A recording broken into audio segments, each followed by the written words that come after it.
What's up, guys? Welcome back to Couch Coach Sports. Been a bit of a break, but we're back. Bjorn with me as always. How are you doing, brother?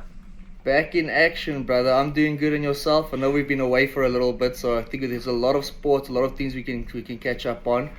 I think the guys, our fans, our supporters are going to be quite excited for the couple of videos we got coming up this week. So I think some exciting times there. How have you been, brother?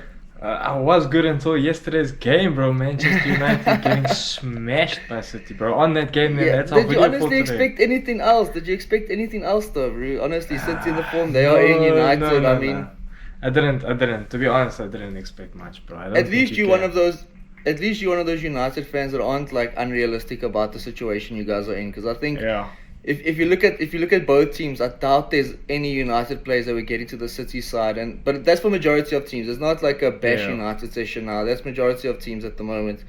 But I think there's a lot of things that United can change. The few signings they can make, maybe even a new head coach in the summer with Jim Ratcliffe coming in. And I think there's a few interesting points we're going to touch upon in this video. Yes, bro, that's our video for today. If Yeah. let's say Sir Jim Ratcliffe decides he's gonna move on from Erik Ten Hag, who would be your three managers to come in? So let's start off obviously with Ten Hag. Like, what is the possibility of him losing his job, bro, with Sir Jim Ratcliffe coming in? What's your opinion on that situation?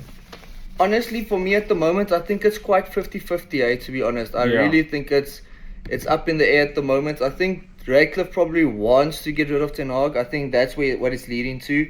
If you look at also how United have been doing over the last couple of seasons since Ten Hag's come in, especially his recruitment as well, I think, honestly, my gut feeling is saying this is probably Ten Hag's last season. I know you're a big fan. What are your thoughts on it? Do you think Ten Hag's going to survive the Ratcliffe era?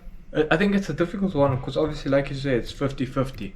The thing now with Sir Jim is like, what is his decision going to be based on like what the fans want? You know, it's kind of, if he fires Ten Hag, it's one side of the fan base is going to be like, okay, he's making his team his, and we're going to move forward. Or it's going to be, okay, we're going to back Ten Hag, and then again, half the fans are going to be like, oh, good choice, backing. It's just going to be up to him, like, in his situation. In my opinion, he can't be changing things too quickly. We look at Todd Bowley from Chelsea, and look at what's happened there, bro.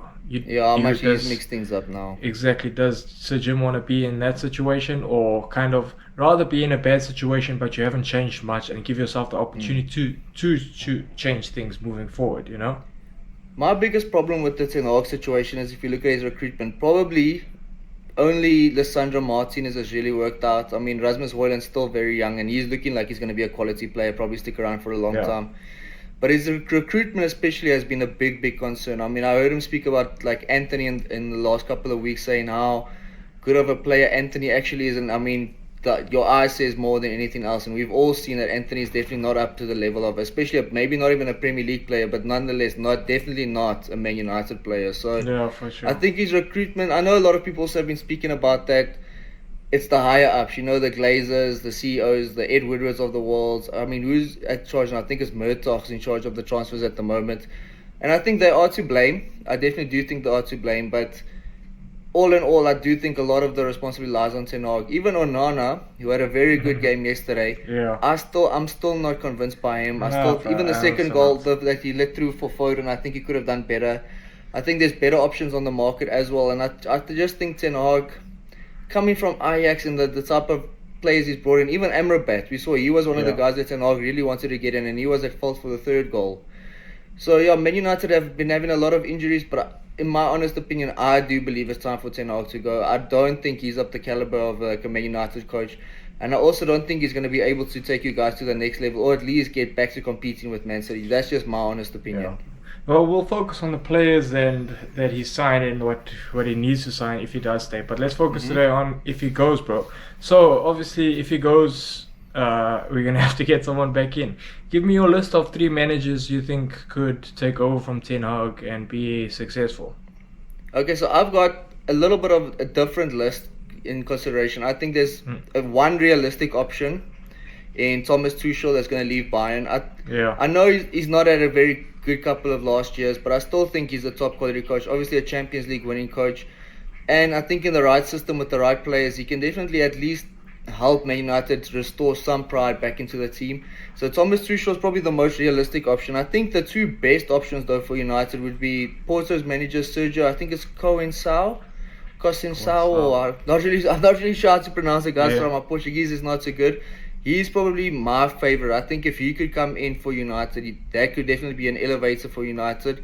The way, the style of play. I mean, even saw in the Champions League against Arsenal, he managed to resource Arsenal from not even getting a chance on target. So he's probably the best option. And then you also have Xabi Alonso, but with Jurgen Klopp leaving, he's probably going to end up going to Liverpool. Also an old Liverpool boy. I don't really see him moving to the Red Devils. And yourself, Yeah. which three options do you have?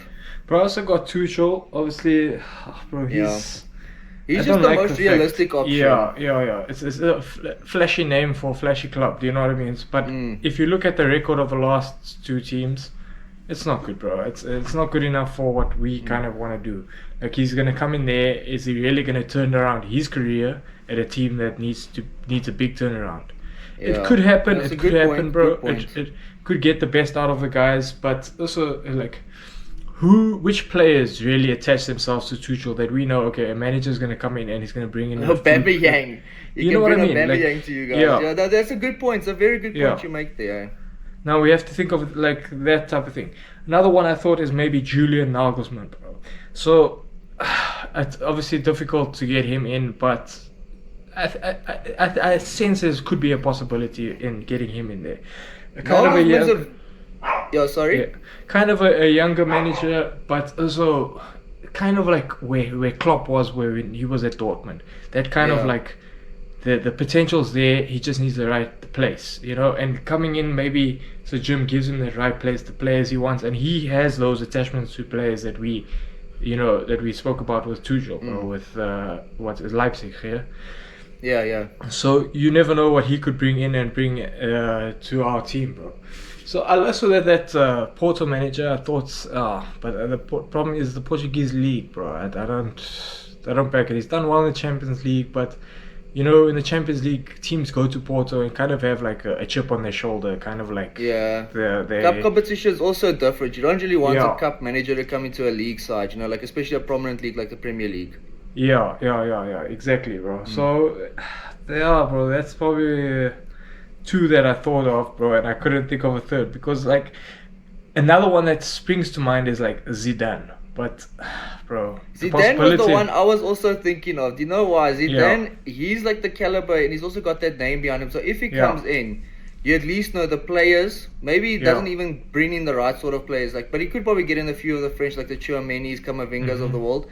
But he's got that name behind him, and you know the players will resonate with him, and they'll definitely want to take on board what he's trying to say, what he's trying to implement at the side. So he's definitely got the stature of being a United coach. The thing that obviously, like, the possibility of it, I think is very low.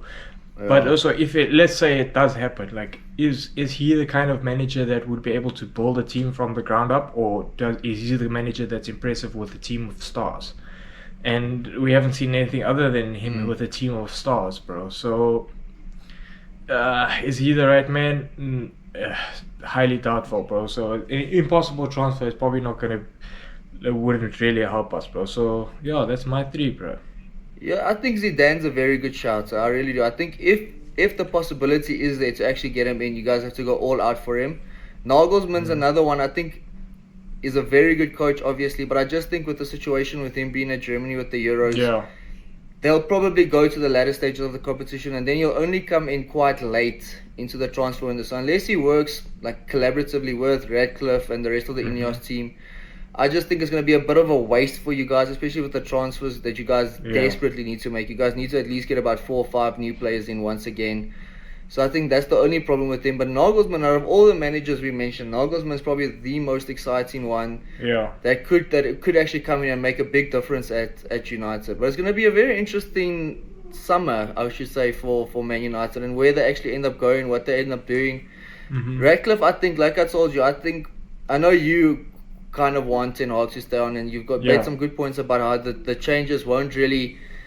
There's more than just the manager, and I agree with you. There's more than just manager change that needs to happen. But I think it really does lead through the manager, everything that happens at the club, especially via recruitment and just the style of play we've seen. It's been such a roller coaster ride with Ten Hag. You guys did so well for a couple of games, then it's back down. You guys drop again. I know last season you guys did quite well. You get a few cup runs, but it's just that inconsistency on the side, and there's like major changes has to be done throughout the players. I mean, like even guys like Marcus Rashford probably needs a fresh start. Yeah. So there's going to be huge changes. Personally, I think Zidane would be the ultimate one, but the reason why I didn't include him on the list is the same reason why you didn't actually, is because he's very unlikely to join United this summer. A few honorable mentions though. Do you think Jose Mourinho is any chance of Mourinho coming back? I was thinking about that. I was gonna say something now about that Jose Mourinho, but bro, I think the history of the club is not that great, bro. But you know, you never know. It's such it's an interesting one. It's not if we had to take him, we wouldn't really be disappointed. You know, no one would be like upset about this, like Jose Mourinho, and he's probably the one manager who has the capabilities and the knowledge to, let's say, reboot his career at the Premier League and reboot United up, bro. Giving him full control, like without the sideshows that he had in his first stint at United.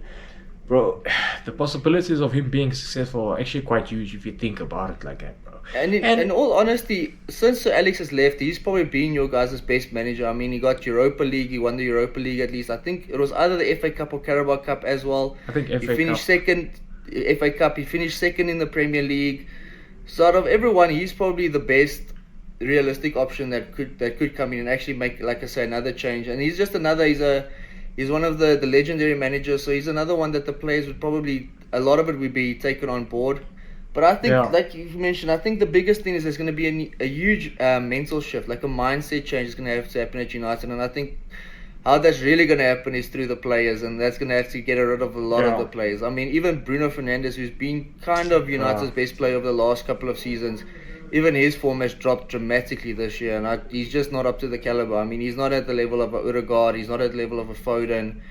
So if you take that into consideration, it's probably realistically the only two players that will probably survive the Ten Hag era: Lisandro Martinez and Rasmus Højlund. And maybe Garnacho, but even Garnacho, he's still a young guy, so he could still come through, develop a bit more, but he's also so inconsistent. I wouldn't really count the young players as like potential move-ons, you know, like academy players. It's not really Manu. You think of more like guys who've come in, or Rashford not come in, but that type of level of guys that would in and out. But anyway, guys, that's our video on United's possible replacements for Ten Hag. If you enjoyed it, please like, please subscribe, and leave some comments for the boys. And until next time, cheers. Cheers, everyone.